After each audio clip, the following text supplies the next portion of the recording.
डांगिया ए बत्ताशा तू असा कसा बोलते रे?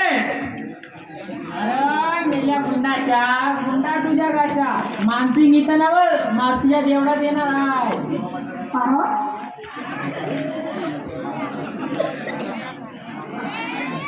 काय सांगते काय? माझ्या लाडक्या कडवाच्या तिला मी खरे सांगते. जाते ना रे आता बाई इकडं आणि का तिकडं मरायला जाते काय? आम्ही आता चांगलीला सोडून नाही जाणार. असं का रे किशा? असं करते गाणं म्हणते मग जाणार तुम्ही दोघं? जाई गाणं ऐकला की आम्ही लगेच निघून जाते. नताशा कर सुरू.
जगन्नाथ पाटील माझा रे तुझं त्या किशाला आवडले.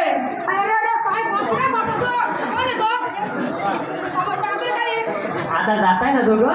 हे काय निघाले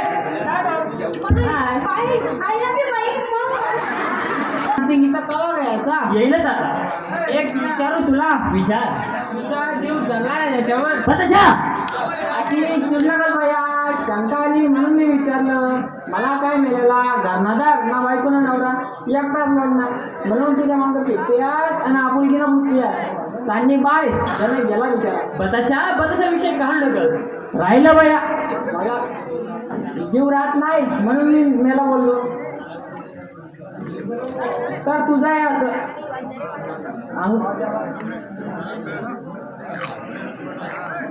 खरं सांगू तुला तू लाख गुणाची आहे. अंगा बिळानं हातली म्हैस तरुणपणा अंगात आहे.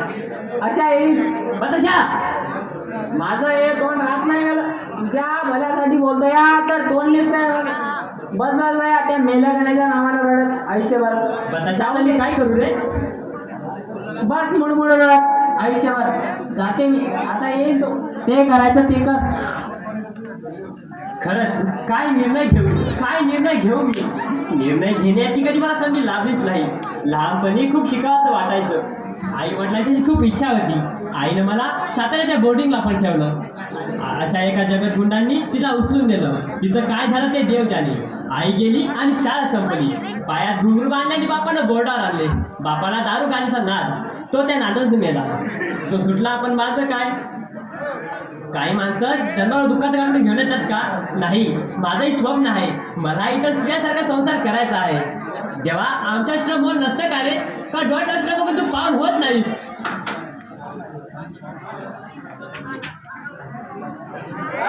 मी पावन झाला चालले कोण घाबरू नकोस कोणी राक्षस नाही तुझ्यासारखा एक पुरुष आहे मी पण करणी मात्र तुझी राक्षसाची आहे पण मनात आणलं तर तुझा सोनं सुद्धा करू शकतो आतापर्यंत किती जण सोडं केलंस तू त्याचं वेगळं होतं तू म्हणजे कोणी आहेस चुकतात तुम्ही सरपंच मी तिकट मिरची आहे ती पचून मी एवढी ताकद आहे माझ्या अंगात त्या गोष्टीची तुला सुद्धा जाणू आहे गण्याचा खून कुठल्या कुठे पचवला आहे मी कुठं फेडतील एवढे पाप पापाचा हिशोब करत बसत नाही मी अन्याय आणि पाप ही केवळ माणसाची वेगळी समजूत आहे हे बघ मी आता सडापती तू अशी हिदवा पण तरुण आहे तुला भूक आहे आणि मला पण भूक आहे आपण दोघं एकत्र आलो तर ते पाप ठरलंच चांदे मी तुला काही पण कमी पडू देणार नाही चांदे मी तुला मागे घालतो आहे चांदे एक विचारू सरपंच चार चौघींशी जसं लग्न होतात मांडव घातला जातो थाटामाटा जशी लग्न होतात बँड लावला जातो तसं लग्न करा ती माझ्याशी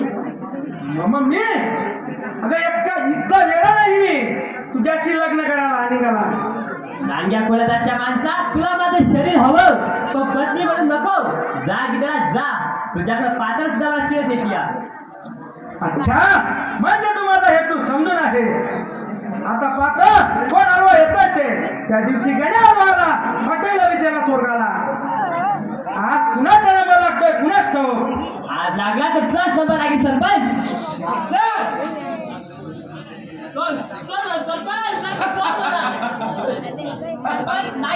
आहेस तू नाही छेडवतो आहे मी डोर शिकारी मारणारा कधी मरत नसतो मी काढून चाला घेईल तू चावा घेशील या पोराची पुरुषाला तू चावा घेशील सरपंच सोड मला सरपंच सोड हात सोड तिचा आलाच येतोय माणसे आज तुझाच नंबर दिसतोय अरे नंबर कुणाचा हे तू नाही ठरवणार तो ठरवणारा देव अरे म्हटलं प्रत्यक्ष देव मी आहे मी त्याला मनात आणलं मी त्याला उचलतो माणसे हे लक्षात ठेव तुझा माझा भांडण आहे आणि वैर सुद्धा नाही तू माझ्या मार्गात आडवा येऊ नको ही शिकार माझी आहे अरे माणसाची शिकार करणारा नरभक्ष का अरे तू नरभक्ष कसला ना तरी मी वनराज आहे वनराज तुझी शिकार करायला मी कमी पडणार नाही वर वनराज अरे टक्कर येणारा कपाळ मोक्ष असेल याचा थोडा विचार केलाय का अरे काळ्या पत्थराला फोडण्याची ताकद आहे माझ्या अंगात याचा अर्थ तू माझ्या नीतीने वागला तर तुला मदत करणार आहे मी नेते तू मला नेते धरे शिकवशील सध्याची मस्ते आणि पैशाचा माज आल्यावर माणूस नेते विसरतो म्हटलं सरपंच माणूस स्वतःच्या बायकोचा सुद्धा खून करतो अच्छा म्हणजे तू माझ्याबद्दल खूप काही माहिती घेतलेली दिसते अरे खूप काही याचा अर्थ तुझं हे तोंड बंद केलं पाहिजे अरे जा तेवढी हिंमत नाही तुझ्या असेल हिंमत तर दे टक्कर संधी साधून मी हल्ला करतो अरे कमी कागद मी तुझा बाप आहे बाप तर ठीक आहे बेटा मानसिंग राम राम सरपंच हिंगाचा माझ्याची दुश्मनी आहे पण बघायला पडेल मानसिंग तुला काय युद्ध धर्माच्या रक्षणासाठी, सत्तेच्या जयासाठी, अफलांच्या रक्षणासाठी. पण तो भयंकर आहे. तर चांदणे मी महाभयंकर आहे. मला तर खूप भीती वाटते बाई. चांदणे अगं मी आतापर्यंत तुला कोणी हात लावू शकणार नाही. लग्नाचं काय आहे माझ्याजवळ. आता पेन्सिल घेऊन श्री गणेशा लिहिण्याच्या वयात 5 स्टार बांधले माझ्या. नाचता नाचता लगेच स्वप्न रंगली. ती क्षणात 2 क्षणात विरून गेली.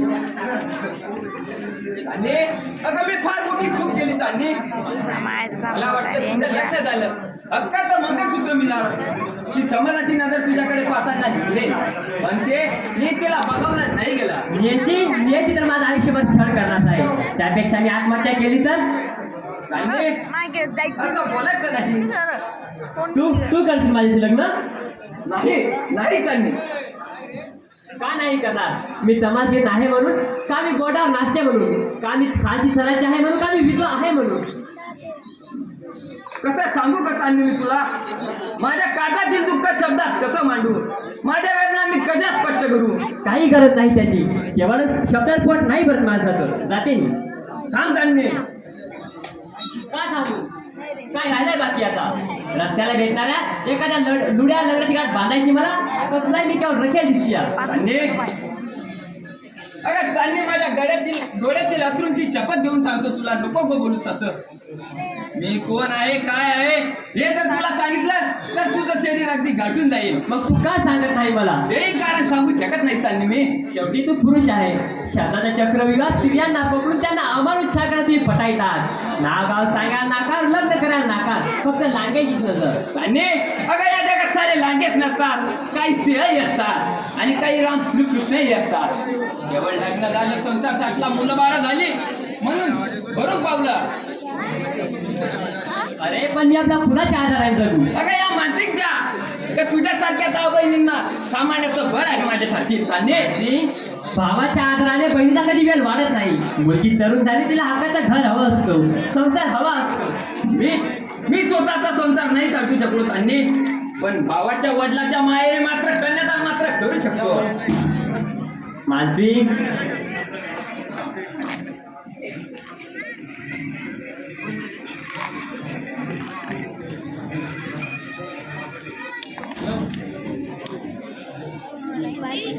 चांदणे अगं काही माणसं त्यागावर जगतात, काही चंदनासारखी जिंकण्यासाठी जन्माला आलेले असतात. तसंही माझं जीवन झालं आहे. 2 गुणांचा आरोप कपाडी मारून सैरा वैरा धावत आहे चांदणे मी. असं तू केलंच तरी काय? माझ्यावर लादलेला आरोप नष्ट करेपर्यंत मी वनवास पत्करला आहे. मानसी मी तुला काही मदत करू शकेल? हो माझी ही तशीच अपेक्षा आहे. तर सांग पाहू, कोणते काम काय आहे माझ्यासाठी? तुझ्यासाठी मी माझ्या जीवाची बाजू लावून टाकेन आणि सांगितलं काम पूर्ण करेल. हा तर 100% झालं म्हणून समज. सांग बरं कोणतं काम आहे माझ्यासाठी? तर चांदणे अगं असं उघड्यावर नाही सांगता येणार. त्या क्षणी पोलीस येतील आणि मला घेऊन जातील ते सांगू नाही शकत मी. चल तुला आज राहणार सांगतो.